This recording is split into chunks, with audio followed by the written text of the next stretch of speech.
Mr. Trump going to the border, the presidential contender arriving in Laredo, Texas, to visit the U.S.-Mexico border. The day began with controversy, not unusual, when the union representing Border Patrol agents backed out of a formal tour. Trump responding to reports also of a possible third-party run. Take a listen.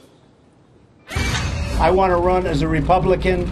I think I'll get the nomination. We'll see soon enough, but I think I'll get the nomination. The best way to win is for me to get the nomination and run probably against Hillary. Hillary is the worst, look, easily.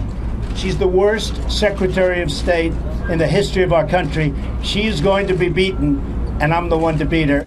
Never mincing words, the Donald. The panel is back. Tony Sayegh from Jamestown Associates and a Fox News contributor. Carrie Sheffield from Forbes, and David Paul Kuhn, a former senior writer for Politico, author of the new book, What Makes It Worthy. Tony, Carrie broached the subject of whether or not the Donald might actually be working for Hillary, because if he runs as a third-party candidate, we would definitely have a 1992 repeat like Ross Perot, which would hand the election over to Hillary, right? Hillary's capping out at 46, 47% in most polls. She has 95% name saturation. It's very hard to imagine a scenario in which Hillary Clinton actually in a general election matchup against almost any Republican, thank you, sir, gets more than... We just took your shades off your head. Go ahead. My future's so bright, I got to wear them. It gets more than that. So therefore, when you introduce a third-party person into the mix, and one like Trump who could finance a real campaign. Straight up, you heard the rumors all day today, Charlie Gaspari.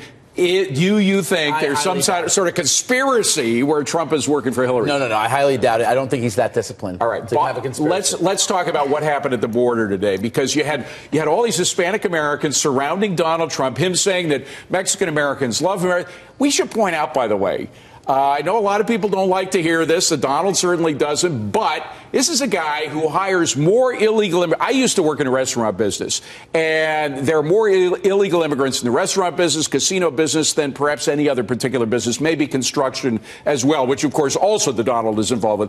He hires a lot of illegal immigrants, right? Is there any hypocrisy there? Well, yeah, I'm actually curious how strongly he uses E-Verify, which is the system to check an immigrant. Somebody should dig into that. I'm curious. Yeah. Well, although I did hear some Mexicans or Hispanics were angry in Maryland at one of his hotel projects, and they're not going to work for him. Right. You know, it's interesting that it was Latinos that he brought around him, because Cesar Chavez, who was a very well-known labor leader, he was very anti-illegal immigrant as well. He was very pro-legal immigrant. So you can't throw in the rich. Absolutely. Hey, my wife is a legal immigrant, and she's very against illegal immigrants as well. David, do Democrats love this? What's going on? Yeah, without a doubt, Donald Trump is a gift to Hillary Clinton.